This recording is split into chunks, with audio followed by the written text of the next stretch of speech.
दोस्तों, प्यार और पाप के बीच एक बहुत ही बारीक सी रेखा खींची होती है जो कब मिट जाती है किसी को पता नहीं लगता।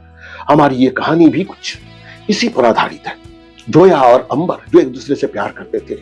अंबर के प्यार के लिए जोया ने अपना घर छोड़ा, अंबर ने भी उसे अपना लिया। लेकिन शादी की पहली ही रात वो हुआ जिसकी कल्पना किसी ने नहीं की थी, कोई सोच भी नहीं सकता था।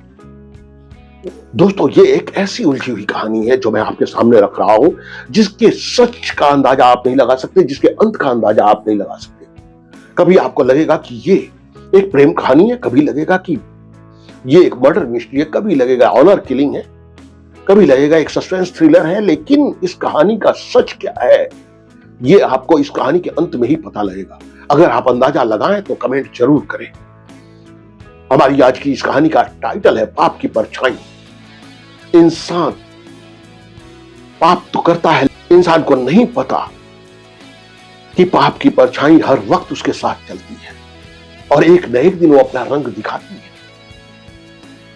तो आइए शुरू करते हैं आज की कहानी। मैं हूं पारस जायसवाल और मैं लेकर आया हूं आपके लिए अपनी लिखी हुई वो कहानियां जो आपको हैरान भी करेंगी और आपका मनोरंजन भी करेंगी। सस्पेंस कहानियों की दुनिया में आपका स्वागत है। तो शुरू करते हैं आज की कहानी। आज की कहानी है हरियाणा के चंडीगढ़ के रोड पर 27 फरवरी 2015 की शाम 6 बजे एक युवक अंबर भागा जा रहा था और उसके पीछे 10 लोग लगे थे।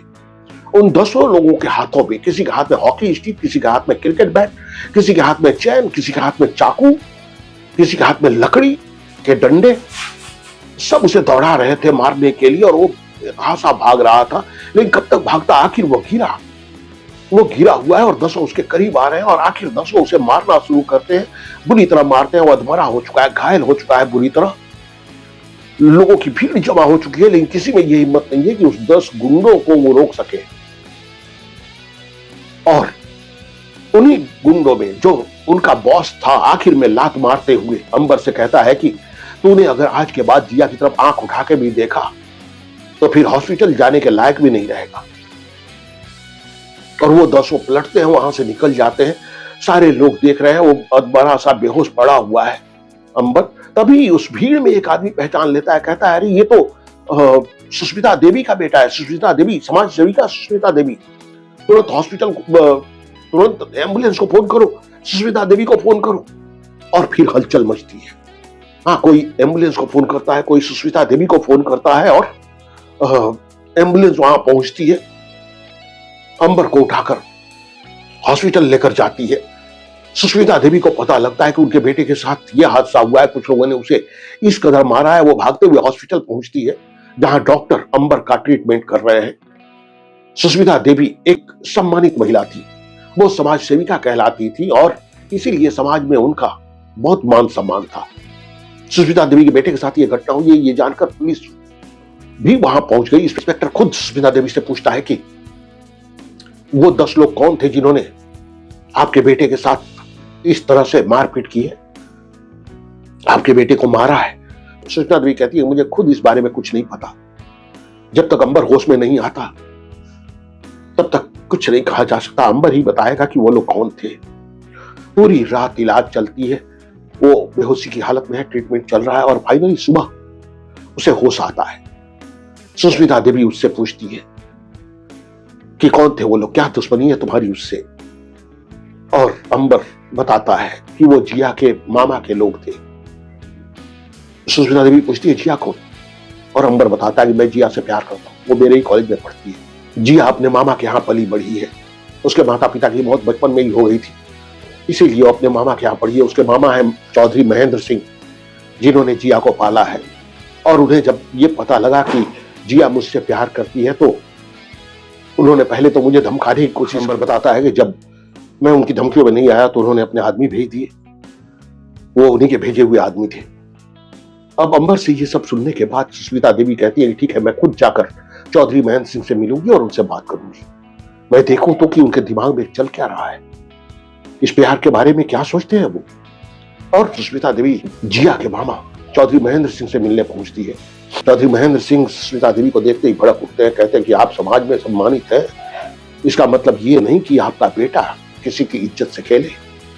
उसे समझा दीजिए अच्छी तरह कि अगर उसने जिया का पीछा नहीं छोड़ा तो बहुत बुरा होगा।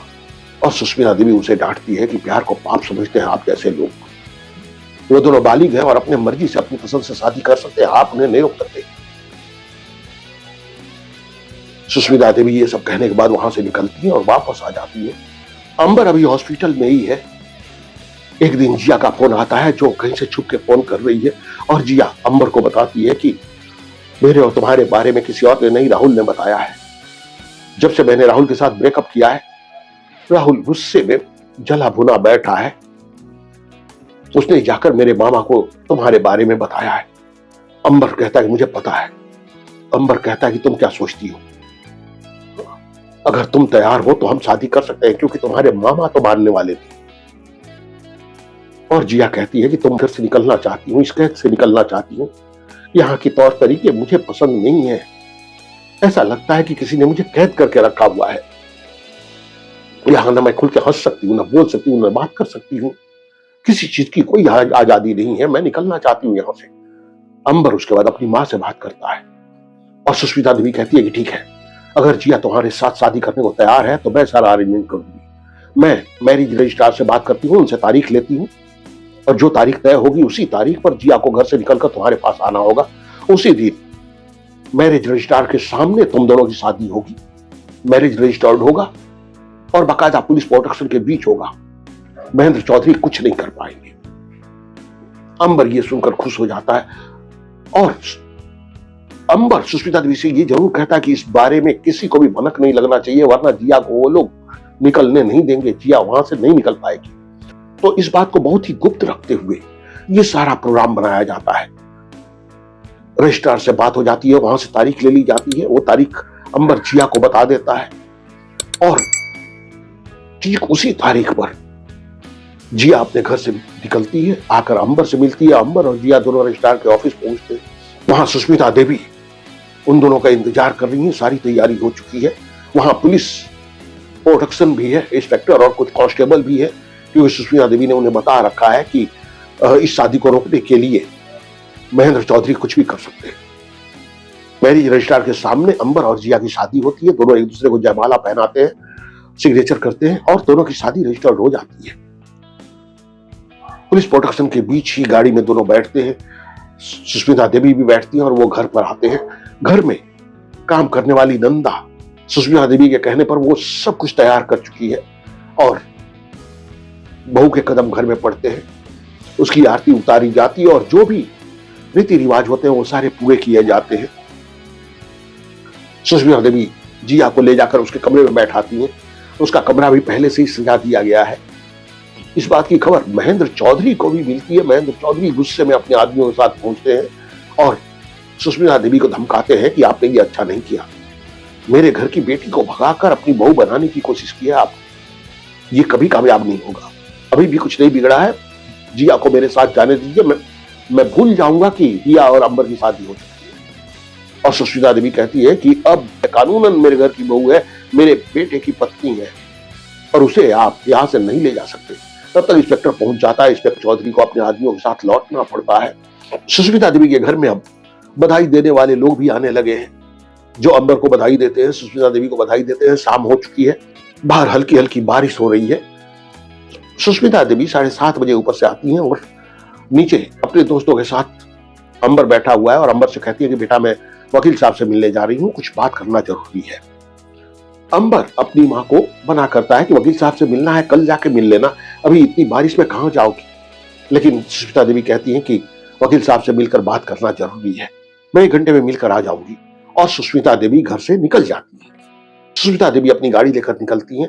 वह गाड़ी लेकर रोड पर जा रही हैं और अचानक सामने से एक ट्रक आ रही है, जिस ट्रक को देखकर इनका बैलेंस बिगड़ता है और गाड़ी डिवाइडर से टकराती है। सुष्मिता देवी का सर स्टीयरिंग से टकराता है और सिर से खून आ जाता है। वो बेहोशी की जैसी हालत में है।